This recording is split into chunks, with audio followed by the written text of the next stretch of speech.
There were just 23 teams still left alive in the playoff race headed into Week 14, so let's find out who was eliminated this week. There were 5 teams eliminated from the playoff race this week, including SMU and Pitt from the ACC. Both were bounced from the ACC title race and have no shot at an at-large bid. Navy didn't quite make the American Conference title game, so they've got no shot. Michigan needed a win over Ohio State.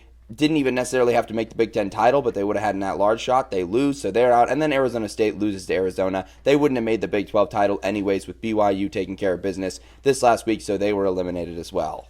This leaves us with just 18 teams still left alive in the college football playoff race headed into conference championship week, and the picture is starting to clear itself up. There's quite a few scenarios that could happen here.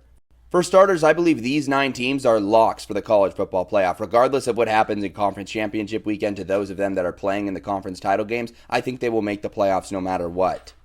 We've then got the crew that's battling for auto bids for Virginia, North Texas, Tulane, and BYU. It's win and you're in, and lose and you are out. For James Madison, it's not quite as simple as that. If they win and Duke wins the ACC title, then James Madison has a fighting chance at getting over them into the college football playoff. That would mean 2 bids for the group of 5. That is the chaos scenario.